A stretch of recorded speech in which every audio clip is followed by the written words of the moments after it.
Hello student, welcome to HM classes. और आज हम पढ़ने जा रहे हैं nomenclature of polyfunctional compound. Polyfunctional compound का मतलब क्या है? हमारे ऐसे ऑर्गेनिक कंपाउंड जिनके अंदर एक से ज्यादा क्या हो, फंक्शनल ग्रुप प्रेजेंट हो, उस कंपाउंड को हम क्या बोलते हैं? Polyfunctional compound. तो पॉलीफंक्शनल कंपाउंड की अगर हम बात करें तो अकॉर्डिंग टू आईयूपीएसी क्या कहता है कि कोई भी आपके पास में कंपाउंड है, कोई भी क्या है, ऑर्गेनिक कंपाउंड है, उस ऑर्गेनिक कंपाउंड के अंदर हमेशा ओनली वन क्या रहेगा? फंक्शनल ग्रुप रहेगा। क्या रहेगा? फंक्शनल ग्रुप रहेगा। ठीक है, कि किसी भी ऑर्गेनिक कंपाउंड के अंदर सिर्फ एक क्या रहेगा? फंक्शनल ग्रुप रहेगा। अगर वहां पे दो या दो से ज्यादा फंक्शनल ग्रुप प्रेजेंट है तो वहां पे हमें एक फंक्शनल ग्रुप को क्या लेना है? Principal functional group. क्या लेके चलेंगे उसको? Principal functional group. Principal functional group, ठीक है। और उसके अलावा जो भी आपके फंक्शनल ग्रुप वहां पे प्रेजेंट है, उन फंक्शनल ग्रुप को हम क्या लेके चलेंगे? सब्स्टिट्यूएंट। क्या लेके चलेंगे? सब्स्टिट्यूएंट। यानी जो हमारे रिमेनिंग फंक्शनल ग्रुप आएंगे, रिमेनिंग फंक्शनल ग्रुप, उनको हम क्या मानेंगे? सब्स्टिट्यूएंट मानेंगे। क्लियर है? अब बात ये आती है कि किस फंक्शनल ग्रुप को हम प्रिंसिपल लेके चले और किस फंक्शनल ग्रुप को सब्स्टिट्यूएंट लेके चले। तो उसके लिए आईयूपीएसी बोलता है कि आपको एक प्रायोरिटी ऑर्डर दिया जाएगा, ठीक है। और according to this priority order आपको डिसाइड करना है कि कौन प्रिंसिपल फंक्शनल ग्रुप रहेगा और कौन आपका सब्स्टिट्यूएंट रहेगा, ठीक है। तो ये जो प्रायोरिटी ऑर्डर है, ये हमने यहाँ पे लिखा हुआ है कि order of choice of functional group, इसको बोला जाता है priority order of functional group, ठीक है। उसके अंदर सबसे पहले बोलता है कि जो कार्बोक्सिलिक एसिड होता है वो क्या रहेगा? आपका प्रिंसिपल फंक्शनल ग्रुप। मतलब किसी भी कंपाउंड के अंदर, किसी भी ऑर्गेनिक कंपाउंड में अगर COOH ग्रुप प्रेजेंट है और उसके अलावा कोई और दूसरा फंक्शनल ग्रुप प्रेजेंट है, तो वहां पे आप कार्बोक्सिलिक एसिड को क्या मानेंगे? प्रिंसिपल फंक्शनल ग्रुप मानेंगे। और जो आपका दूसरा फंक्शनल ग्रुप होगा वो क्या हो जाएगा? सब्स्टिट्यूएंट के अंदर चेंज हो जाएगा। इसके बाद जो नंबर आता है वो आता है एसिड एनहाइड्राइड का। ये हमारे होते हैं एसिड एनहाइड्राइड। Acid anhydride. इसके बाद आते हैं हमारे एस्टर। क्या आएंगे? एस्टर, ठीक है। मान लो अगर कि कोई भी कंपाउंड है और उसके अंदर हमें एस्टर मिला हुआ है और उसके साथ में एल्डिहाइड मिला हुआ है, तो एस्टर को हम क्या मानेंगे? Principal functional group. और एल्डिहाइड को हम क्या लेके चलेंगे? सब्स्टिट्यूएंट लेके चलेंगे, ठीक है। तो इस टाइप से आपको एक ऑर्डर दिया हुआ है जिसके अकॉर्डिंग आप किसी भी फंक्शनल ग्रुप को डिसाइड कर सकते हो कि इसको प्रिंसिपल फंक्शनल ग्रुप लेके चलना है या फिर सब्स्टिट्यूएंट लेके चलना है। उसके बाद आगे हम आते हैं कि prefix for secondary functional group. मतलब जो हमने एक को तो हम क्या रखेंगे? Principal functional group. और जो दूसरा हमने सब्स्टिट्यूएंट रखा है, उस सब्स्टिट्यूएंट को हम डायरेक्ट नहीं लिखेंगे, जैसा कि उसको एज ए फंक्शनल ग्रुप लिखा जाता है। जैसे अगर हम बात करें, हमारे पास है CH3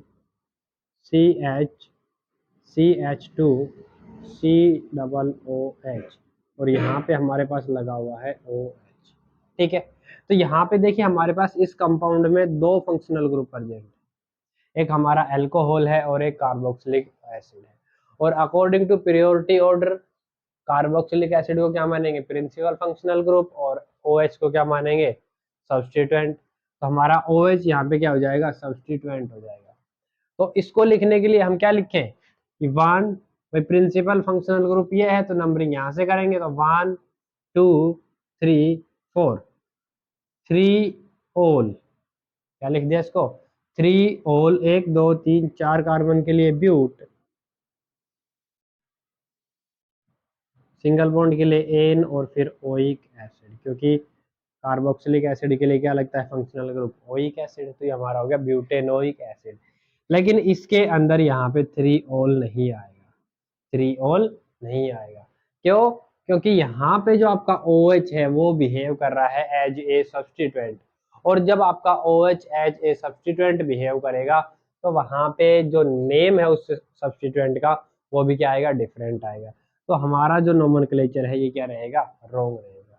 तो अगर आप यहाँ पे 3 ऑल लेके चलते हो तो आपका जो IUPAC नेम है वो क्या रहेगा, गलत रहेगा, ठीक है ना। तो अगर आपको इसको सही लेना है तो हम क्या करेंगे, इसकी जगह पे प्रीफिक्स का ही नेम यूज करेंगे। और इसी के लिए हमने कुछ प्रीफिक्स के नेम लिख रखे हैं कि prefix for secondary functional group, यानी जो आपका सेकेंडरी यानी दूसरा जो फंक्शनल ग्रुप है उसके लिए हम प्रीफिक्स क्या यूज करेंगे। तो इसके अंदर कहता है कि अगर आपका OH क्या है हमारे पास में प्रीफिक्स मतलब जो सब्स्टिट्यूएंट है या फिर बोल सकते हैं सेकेंडरी फंक्शनल ग्रुप है वो क्या है, OH। तो OH के लिए हम यूज करेंगे हाइड्रोक्सी। क्या यूज करेंगे, हाइड्रोक्सी। मतलब यहाँ पे जो ब्यूटेनोइक एसिड था इसकी जगह पे हम क्या लिखेंगे, 3 हाइड्रोक्सी, 3 हाइड्रोक्सी। और 4 कार्बन के लिए ब्यूट, सिंगल बॉन्ड के लिए एन, और फिर आएगा आपका सेकेंडरी सफिक्स यानी फंक्शनल ग्रुप। और फंक्शनल ग्रुप में कार्बोक्सिलिक एसिड को हमने पता है लिखा जाता है ओइक एसिड, तो ये हो जाएगा आपका ओइक एसिड। तो आपके कंपाउंड का जो करेक्ट नेम है वो क्या आएगा, 3 हाइड्रोक्सी ब्यूटेनोइक एसिड।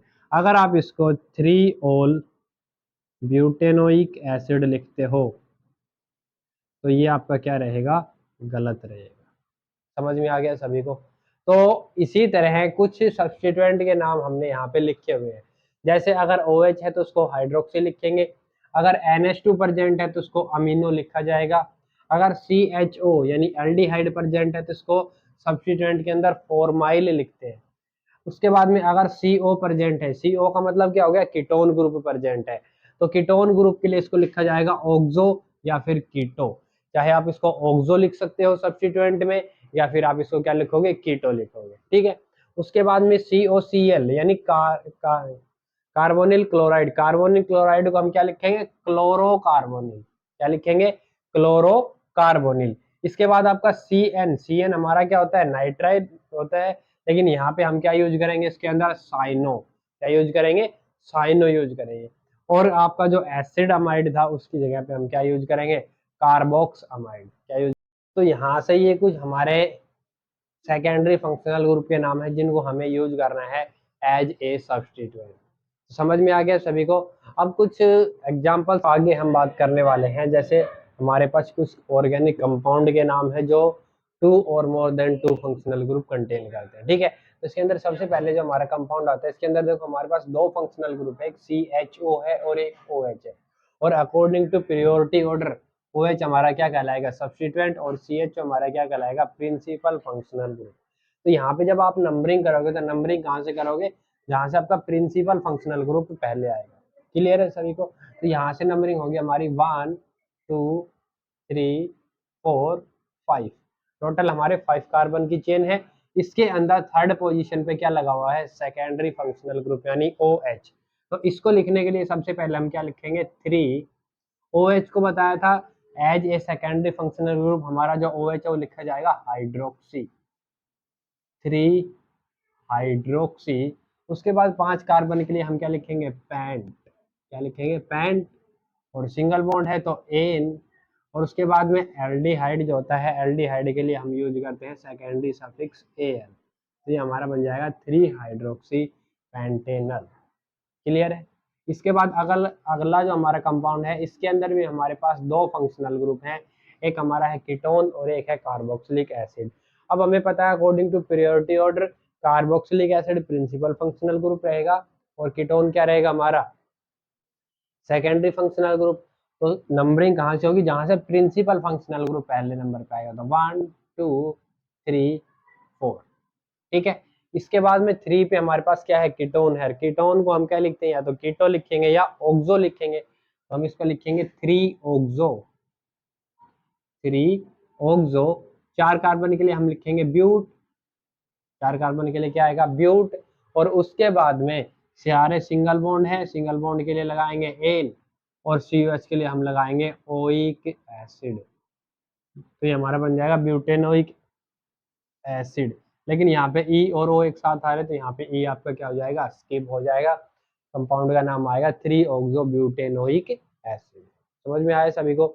इसके बाद अगला जो अगर हम कम, यहाँ पे भी हमारे पास 2 फंक्शनल ग्रुप हैं, CN एंड OH। तो CN क्या है, नाइट्राइल है, और OH है। और अकॉर्डिंग टू प्रियोरिटी ऑर्डर क्या कहता है, कि जो OH है वो क्या कहलाएगा यहाँ पे सेकेंडरी फंक्शनल ग्रुप और CN क्या कहलाएगा प्राइमरी फंक्शनल ग्रुप। ठीक है, तो नंबरिंग भी हम इसी साइड से करेंगे। तो 1 2 3 4 5, तो टोटल नंबर ऑफ कार्बन कितने हो गए 5। 5 के अंदर थर्ड पे क्या हमारा OH ग्रुप, तो इसको लिखेंगे 3 हाइड्रोक्सी,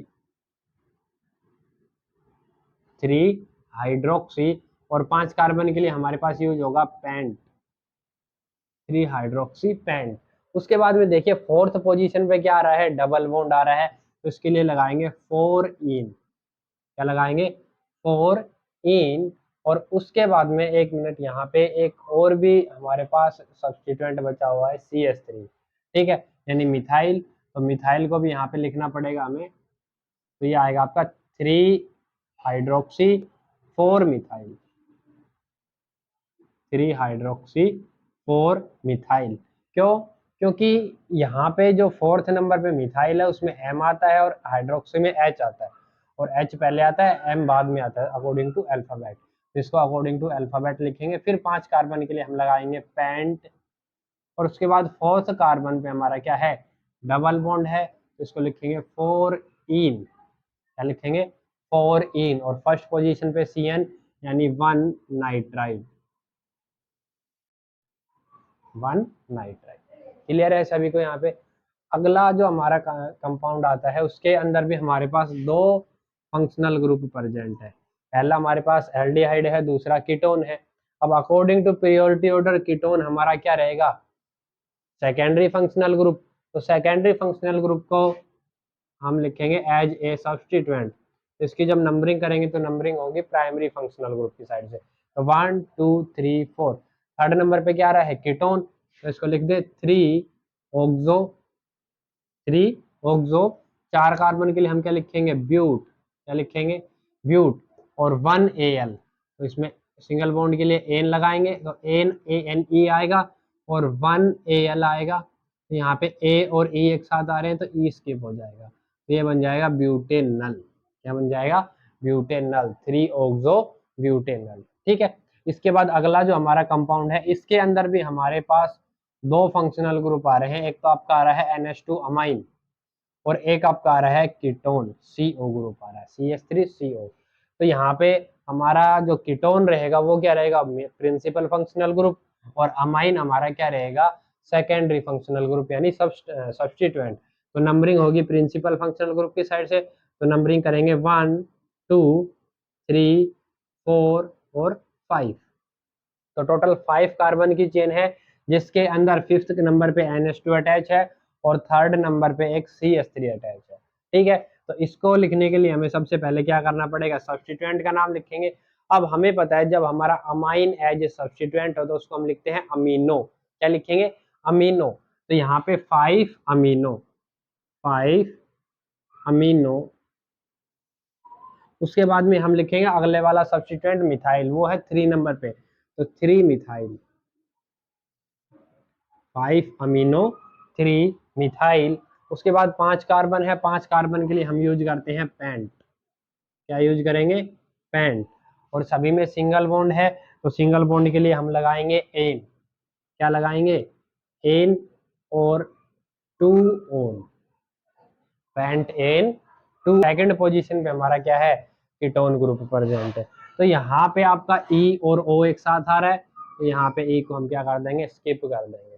तो हमारा कंपाउंड का जो नाम आएगा वो क्या आएगा 5 अमीनो 3 मिथाइल पेंटेन 2। क्लियर है सभी को? इसके बाद अगला जो हमारा कंपाउंड आता है वो है, यहाँ पे देखो हमारे पास एक फंक्शनल ग्रुप COOH ये रहा, दूसरा फंक्शनल ग्रुप ये रहा, और तीसरा फंक्शनल ग्रुप ये रहा। ठीक है, तो यहाँ पे हम प्रिंसिपल फंक्शनल ग्रुप किसको लेके चलेंगे कार्बोक्सिलिक एसिड को, और आपका जो सेकेंडरी फंक्शनल ग्रुप रहेगा वो रहेगा CHO। तो इसके बाद अगर इसकी नंबरिंग की बात करें तो नंबरिंग चाहे आप यहाँ से कर सकते हो चाहे आप यहाँ से कर सकते हो, क्योंकि दोनों साइड क्या है प्रिंसिपल फंक्शनल ग्रुप अटैच है। सेकंड जो होती है वो आती है डबल या ट्रिपल बॉन्ड की, इसके अंदर प्रेजेंट नहीं है। थर्ड आता है सब्स्टिट्यूएंट, तो अगर आप बोथ साइड से नंबरिंग करते हैं तो वहां पे भी आपका सब्स्टिट्यूएंट क्या आएगा एक ही पोजीशन पे आएगा। ठीक है ना, तो यहाँ पे कहीं से भी नंबरिंग कर सकते हो 1 2 3 4 5। ठीक है, और 3 पे हमारे पास क्या आ रहा है CHO, और जब CHO यानी aldehyde group as a substituent होता है तो इसको हम लिखते हैं फॉर्माइल। क्या लिखेंगे? फॉर्माइल। तो यहाँ पे हम इसको लिखेंगे 3-4-माइल, 3-4-माइल, ये लिखा जाएगा 3-4-माइल। उसके बाद में अगर हम देखें टोटल नंबर ऑफ कार्बन कितने हैं? 5 कार्बन के लिए हम क्या लिखेंगे? पेंट। और सभी में क्या है? सिंगल बॉन्ड है, सिंगल बॉन्ड के लिए लगाएंगे एन, ANEN। इसके बाद में देखिए फर्स्ट और फिफ्थ पोजीशन पे हमारे पास क्या है? कार्बोक्सिलिक एसिड है, तो इसको हम क्या लिख देंगे? 1,5 डाई, क्योंकि 2 कार्बोक्सिलिक एसिड हो गए तो उसके लिए क्या लगाएंगे? डाई। और उसके बाद में कार्बोक्सिलिक एसिड के लिए सफिक्स यूज होता है ओइक एसिड, तो ये हो जाएगा डाई ओइक एसिड। अब यहाँ पे देखिए हमारा जो ई था और जो ओ था उसके बीच में क्या आ गया? डी और आई आ गया, तो यहाँ पे हम ई को स्किप नहीं करेंगे। तो ये हमारे कंपाउंड का नेम रहेगा 3-4-माइल पेंटेन 1,5 डाई ओइक एसिड। ठीक है। अगला जो हमारा कंपाउंड आता है इसके अंदर भी हमारे पास 2 फंक्शनल ग्रुप है और इसको लिखा गया है बॉन्ड लाइन रिप्रेजेंटेशन के अंदर। तो बॉन्ड लाइन रिप्रेजेंटेशन के अंदर वही है कि हमारा अकॉर्डिंग टू प्रियोरिटी ऑर्डर जो होता है उसके अकॉर्डिंग COOH क्या रहेगा? प्रिंसिपल फंक्शनल ग्रुप रहेगा, और हमारा एल्डिहाइड क्या रहेगा? सेकेंडरी फंक्शनल ग्रुप यानी सब्स्टिट्यूएंट रहेगा। तो इसकी अगर हम नंबरिंग करेंगे तो प्रिंसिपल फंक्शनल ग्रुप से होगी। तो ये आपका फर्स्ट कार्बन हो गया, ये सेकंड, ये थर्ड, फोर्थ, फिफ्थ और सिक्स्थ कार्बन। ठीक है। टोटल नंबर ऑफ कार्बन कितने आ गए हमारे पास? 6 है, जिसके अंदर थर्ड पे क्या है? डबल बॉन्ड प्रेजेंट है, और 6 नंबर पे CHO है। तो इसको क्या लिखेंगे? 6-4-माइल। क्या लिखेंगे? 6-4-माइल। क्यों? क्योंकि CHO यानी एल्डिहाइड को हम एज ए सब्स्टिट्यूएंट क्या लिखते हैं? 4-माइल, तो इसका लिखा जाएगा 6-4-माइल। उसके बाद में टोटल नंबर ऑफ कार्बन कितने हैं हमारे पास में? 5, 6 कार्बन के लिए हम क्या यूज करेंगे? हेक्स। ठीक है। हेक्स के बाद में यहाँ पे हमारे पास जो थर्ड नंबर कार्बन है उस पर क्या है? डबल बॉन्ड अटैच है, तो इसके लिए हम क्या लिखेंगे? 3-इन। क्या लिखेंगे? 3-इन। और उसके बाद में आएगा आपका सेकेंडरी सफिक्स, सेकेंडरी सफिक्स यानी फंक्शनल ग्रुप, और फंक्शनल ग्रुप के लिए हम क्या लगाते हैं? 1 ओइक एसिड। क्या लगाएंगे? 1 ओइक एसिड। तो यहाँ पे O और E एक साथ आ रहा है, तो यहाँ पे E आपका क्या हो जाएगा? स्किप हो जाएगा। ठीक है। उसके बाद अगले कंपाउंड की अगर हम बात करें तो यहाँ पे हमारे पास एक फंक्शनल ग्रुप OH है, दूसरा फंक्शनल ग्रुप CHO है, यानी एल्डिहाइड है, एक हाइड्रोक्सी है, और 2 हमारे पास सब्स्टिट्यूएंट लगे हुए हैं हैलोजन के। इनमें अगर हम बात करें प्रियोरिटी ऑर्डर की तो यहाँ पे आपका CHO क्या कहलाएगा? Principal functional group. उसके बाद में OH क्या कहलाएगा? सब्स्टिट्यूएंट। ब्रोमीन भी सब्स्टिट्यूएंट है और क्लोरीन भी क्या है? सब्स्टिट्यूएंट है। तो इन तीनों को हम लिखेंगे अकॉर्डिंग टू अल्फाबेट। सबसे पहले नंबरिंग की बात करें तो एल्डिहाइड वाला जो कार्बन है उसको हम फर्स्ट नंबर देंगे, अगले वाले को सेकंड, फिर थर्ड, फोर्थ, फिफ्थ, सिक्स्थ, 7 और 8। तो टोटल नंबर ऑफ कार्बन हमारे पास कितने हो गए? 8। और इन टोटल 8 कार्बन के अंदर हमारा फोर्थ कार्बन पे ब्रोमीन है, फिफ्थ पे हाइड्रोक्सी है, और 7th कार्बन पे क्या है? क्लोरो। तो सबसे पहले सब्स्टिट्यूएंट का नाम लिखेंगे। देखो ब्रोमीन, ब्रोमो लिखा जाएगा, ब्रोमो बी से आता है, तो सबसे पहले आएगा बी यानी 4 ब्रोमो, 4 ब्रोमो। उसके बाद में हाइड्रोक्सी और क्लोरो में क्लोरो पहले आता है, तो पहले क्लोरो लिखेंगे, 8 क्लोरो, 4 ब्रोमो, 8 क्लोरो। उसके बाद में आपका फिफ्थ नंबर पे क्या है? हाइड्रोक्सी है, तो 5 हाइड्रोक्सी, 5 हाइड्रोक्सी। और इसके बाद में हमारा टोटल नंबर ऑफ कार्बन कितने हैं? 8, और 8 के लिए हम लगाएंगे ऑक्ट, सभी सिंगल बॉन्ड है तो लगेगा N, और N के बाद में फर्स्ट नंबर पे क्या है? Al, क्योंकि एल्डिहाइड है और एल्डिहाइड के लिए क्या लिखा जाएगा? Al। इसके बाद ये कहता है कि E और A एक साथ आ रहे हैं तो E क्या हो जाएगा? आपका स्किप हो जाएगा। ठीक है। तो ये आपके इस कंपाउंड का नाम आएगा 4 ब्रोमो 8 क्लोरो 5 हाइड्रोक्सी ऑक्टेनल। ठीक है। ये आपके कंपाउंड का नाम। तो यहाँ से आप देख सकते हो कि किसी भी पॉलीफंक्शनल कंपाउंड का अगर नाम लिखना हो तो उसका नेमनक्लेचर कैसे करेंगे उसके लिए रूल बता दिया गया है, उनकी नेमिंग का तरीका बताया है आपको। तो कैसी लगी ये वीडियो? लाइक करें, शेयर करें, कमेंट करें।